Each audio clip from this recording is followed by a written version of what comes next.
Здравствуйте, самые лучшие зрители! Меня зовут Полина. Начнем все с чистого листа. Никаких выкроек, ниоткуда. Скачивать не будем. Дай, Джим, на счастье лапу мне. Обрисуем свою ладошку, но по ширине добавим еще пару сантиметров. Потом нарисуем вспомогательные линии. Деталь должна быть симметричной. Согнем листок пополам, наметим основные линии.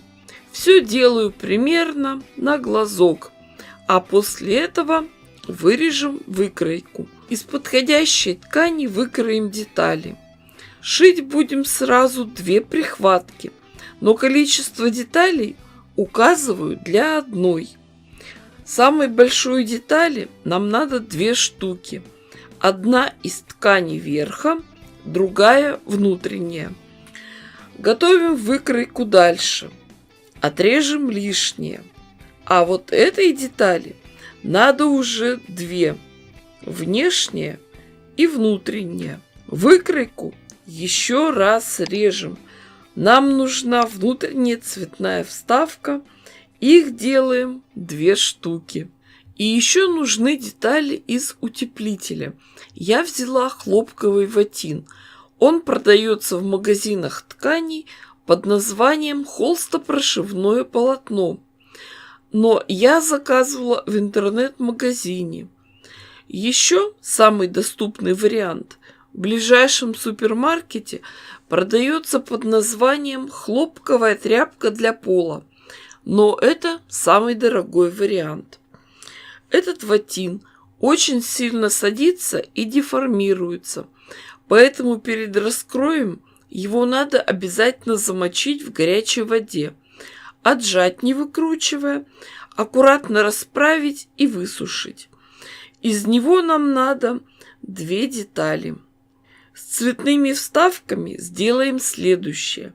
Аккуратно подогнем верхний и нижний край и прошьем просто иголкой с ниткой. А потом просто по контуру пришьем эти вставки к внешним деталям прихватки. Чтобы они не сместились во время работы, заколем их булавочками. Шов делаем на расстоянии 1 мм от края. А теперь собираем детали вместе. Внутренняя часть, ватин, внешний слой. Все сколем булавочками. А дальше приступим к высокохудожественной стежке, чтобы наша прихватка напоминала чашку с кофе. Внешнюю часть прошьем вертикальными линиями, как будто это грани выпуклости на кружке.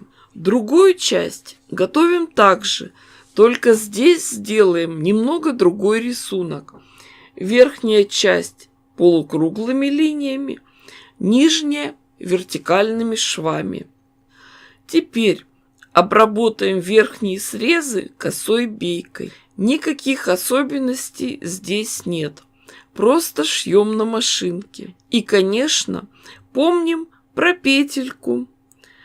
Вот такие изогнутые поверхности сложно прошить сразу, поэтому лучше сначала сделать наметку иголкой с ниткой. Соединять детали вместе можно разными способами. Лучше просто сложить вместе и обработать косой бейкой. Но мы ведь не ищем легких путей. Сложим детали внешними сторонами друг к другу и прошьем по краю, а потом вывернем. Анекдот вспомнила, когда женщина жалуется психиатру на мужа, что он, когда выпьет кофе, съедает кофейную чашечку, только ручку от нее оставляет. А психиатр отвечает: странно, ведь ручка-то самая вкусная. А у меня получились замечательные прихватки. Их, кстати, можно использовать и как кармашки для хранения на кухне разных мелочей. Можно поместить туда листочки бумаги и ручку и записывать любимые рецепты или список продуктов, которые надо купить. Или использовать их по прямому назначению, как прихватки. Кто там про тапочки подумал? Ага, скажете тоже. Кто ж кофейные чашечки на ноги надевает? Ими только пироги из духовки подхватывать. Или хранить свою любимую ложку. Вот вы со спутницей такой нигде не пропадете. Из любых гостей домой сытыми придете. Кстати, а не сходить ли мне в гости? А у вас уже есть такие прихватки? Нет? Тогда мы с ложкой идем к вам. Кто не спрятался, я не виноват. Подписывайтесь на канал, ставьте классы, пишите комментарии. Всем пока-пока и до скорых встреч. С вами была Полина.